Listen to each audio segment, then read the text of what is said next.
What does it mean to give birth to an idea that can change the world? Sometimes I lay awake at night or think to myself, Kelley, do you really think you can change the world? Have you ever asked yourself that question? Do I really think I can change the world? I think in a way there is a really simple answer. Yes, most people really do change the world. For better or for worse, by our words, our actions, our deeds, and our thoughts, we create change for those to whom we are connected. And those changes impact us and affect us and ripple outward into the world around us. But today, I want to share with you, and you to share with me, just a few moments to think about a much deeper, harder question. What does it mean to give birth to an idea that can change the world for the better? I'm not sure at the end of this talk that we will all have arrived at exactly the same answers, but I do hope that we might come to the conclusion that it's not just possible, but perhaps responsible to create with the intent to change the world for the better. A desire to make a change, a big difference in the world, is what led me to pursue a career in education.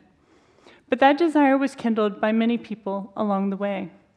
Growing up, my older sister quickly took on the identity of being the smart one in the family. Being a year and a half younger, I decided I did not want to be like my sister, so I took on the identity of being the fun one in the family. You can interpret that how you like. Most people always did, and maybe still do. I don't know. Anyway, as long as I kept my head above water in school and stayed out of official trouble, I was allowed to coast along the paths of least resistance. And so it went for most of my elementary and middle school years. And then my world changed completely. When I was 14 years old, we moved to Venezuela. Venezuela was a very different country then, and geographically and culturally is still a beautiful place to be. You could safely navigate the city then with some street smarts and no outstanding signals of wealth. To me, it was completely foreign. We had once traveled internationally prior to move, but that was to Canada. I knew only a few words and phrases in Spanish, but not many. My parents enrolled me in an international school in the downtown area of Caracas. Every student there had to hold an international passport. There were a few other embassy kids like me, but most were from other Latin American countries whose parents were there on business. The language in the classroom was English, but I had to learn Spanish to hold my own in the hallways or keep up at social events. About a month after arriving, I was invited to my first quinceañera, a 15th birthday party, in a huge banquet hall with over 500 people with better food, music, and alcohol than we served at my own wedding. Everything, food, language, clothing, culture, lifestyle, were all different. But it was the school that had the most profound impact on my future. Those teachers changed my world. They taught me to pursue my dreams rather than follow conventions. They believed that I had a voice with which I could speak power and beauty and truth into this world and advocate on behalf of those whose voices could not be heard. They refused to let me take those paths of least resistance and demanded that I give the very best of myself to everything that I did. It wasn't so much about what grade came home on the top of a paper or what I got back on a particular assignment. It was whether I had connected, whether I had dug down deep, whether I had shown passion about what we were studying. They taught me there was a profound joy to be had in learning, a deep personal joy. They transformed my understanding of myself, and in doing so, they transformed my understanding of the world around me. You see, our views about the world have less to do with the world as it actually is, and more to do with our own understandings of ourselves in this world. Our views about the world have less to do with the world as it actually is, and more to do with our own understandings of ourselves in this world. By being placed in such a radically different environment, I was forced to reform my understanding of myself. And in doing so, I had powerful role models who inspired me to believe that you can create change by the ways in which you connect with other people, and I wanted to do the same. Fast forward 20 plus years, I'm now the mother of two beautiful, beautiful children and an educator. I distinctly remember when I was pregnant with my first child thinking to myself, I've got this. I had, after all, taken course after course in developmental psychology and childhood development. So with anticipation, I eagerly planned to create all the necessary elements for successful parenthood. My daughter was born in mid-December. I can remember bringing her home from the hospital, and we placed her in her crib, and I can still picture her tiny body in her giant crib. And it hit me rather hard. I knew much less than I thought I did. And outside of my womb, there were so many things and variables that could impact her much more than our influence as parents. And that scared me. As I've grown in my role as a leader and an educator, I think about that moment often.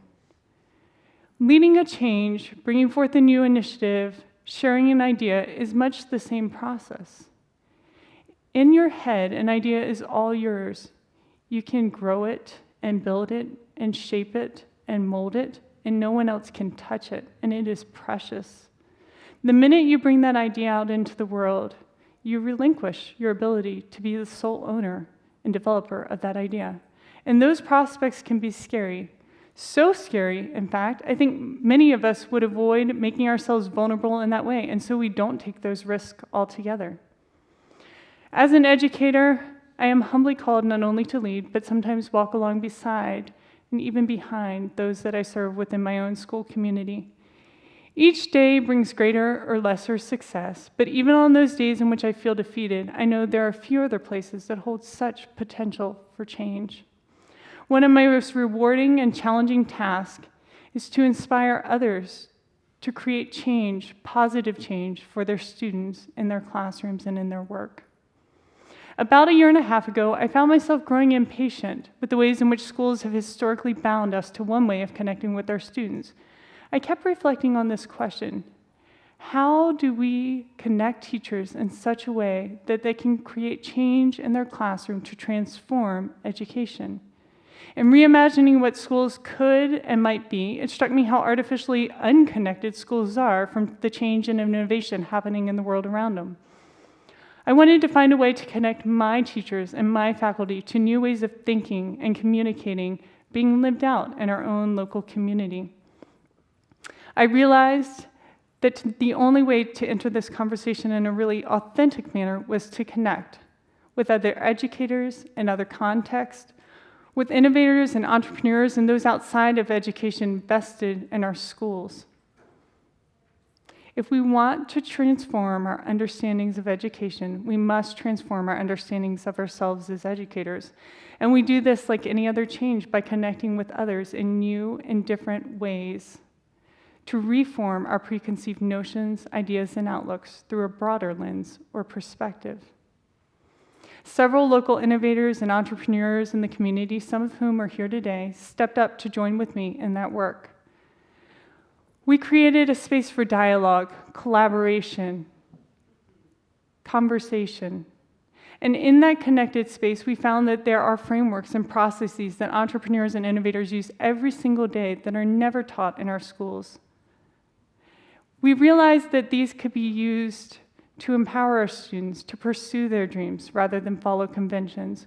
We brainstormed and planned and implemented ways in which we could create learning experiences to give our students voices to speak power and beauty and truth into this world. I do not yet know whether our work will change the world, but I am hopeful. 20 educators embarked on this journey over the past year, and we have another cohort next year.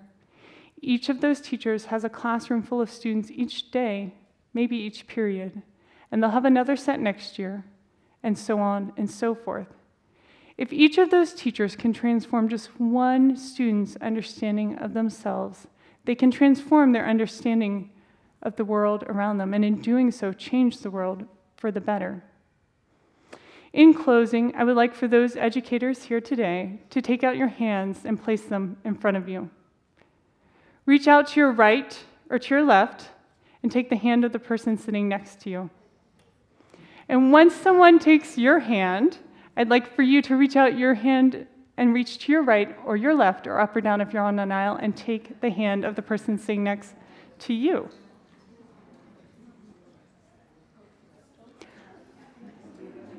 When we connect with each other in new and different ways, we transform our understandings of ourselves, and in doing so, we change the world in which we share.